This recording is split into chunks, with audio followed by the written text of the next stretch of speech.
네, 지난주 노벨 과학상 수상자들이 발표됐었죠. 올해도 역시 한국의 수상자는 찾아볼 수 없었습니다. 오늘 탐사 플러스에서는 이 노벨상에 집착할수록 오히려 노벨상에서 멀어지고 있는 우리 과학 정책을 들여다봤습니다. 정재윤 기자입니다.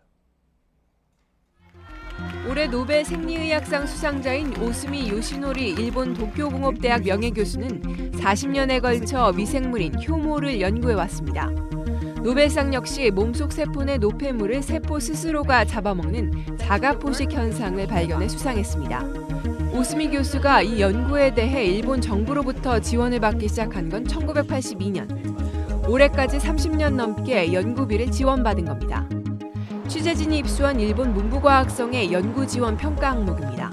같은 주제의 연구라 하더라도 진척도에 따라 지원 여부를 평가합니다. 再度応募していただいたときに、その先生の研究テーマが審査を通れば、再度同じ研究費をお配りするという形になっております。 일본은 이처럼 수십 년 동안 이뤄지는 장기 연구에 대한 지원 제도를 1979년부터 마련했습니다.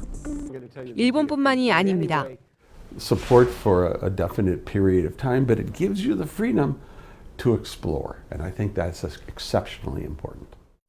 반면 우리 정부는 지난해 박근혜 대통령 주재로 열린 국가과학기술자문회의를 기점으로 뒤늦게 관련 정책 개선에 나섰습니다. 향후 노벨상에 도전할 세계 톱 클래스 연구자를 양성하고 이 회의 이후 한 주제에 대한 연구 기간을 기존 3년에서 5년으로 늘려 최장 10년까지 확대하도록 하는 등 후속 연구 지원에 대한 개선 방안이 마련됐습니다. 하지만 여전히 기간에 대한 제약이 있어 한 주제에 대한 장기 연구가 쉽진 않습니다. 그래서 이번에 선정된 과제가 5년이 선정이 돼서 그 부분들이 후속 연구를 이제 하게 될 때가 되면은 사실 이제 2021년이 되어야 돼요. 그렇죠. 네. 그때 맞는 또 이제 평가 기준을 새로 또 이제 세워야 되는 부분이고 지원금 심사에 대한 문제도 지속적으로 제기됩니다. 연구하는 사람들이 뭔가 그냥 일반인 이렇게 공무원들을 설득시킬 수 있는 내용으로 자꾸 공무원의 눈에 띈 제목이었겠죠. 우리 정부가 과학 정책에 효율적인 투자를 못하고 있다는 지적도 나옵니다. 지난 6월 세계적인 과학학술지 네이처에 실린 글입니다. 한국이 세계에서 가장 많은 돈을 연구개발에 쓰는 이유라는 제목으로 국내 과학계의 노벨상 컴플렉스와 한계를 분석했습니다.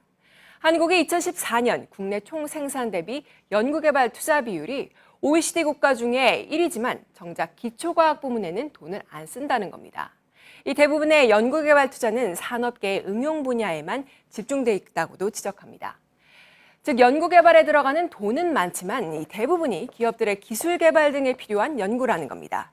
실제 OECD 자료에 따르면 우리나라는 R&D 투자를 기초과학보다는 경제발전 분야에 집중적으로 하고 있습니다. 다른 선진국들과는 확연히 비교되는 모습입니다. 노벨상에 집착하는 정부 정책도 문제로 꼽힙니다. 정부는 지난해 2025년까지 세계 최상위급 연구자 1000명 양성과 세계 1등 기술 10개를 창출하겠다는 목표를 제시했습니다. 그러나 노벨상 수상자들의 조언은 다릅니다. Nobel Prize is not a target, but what you need really for success in science and technology, obviously you need a lot of government money for education.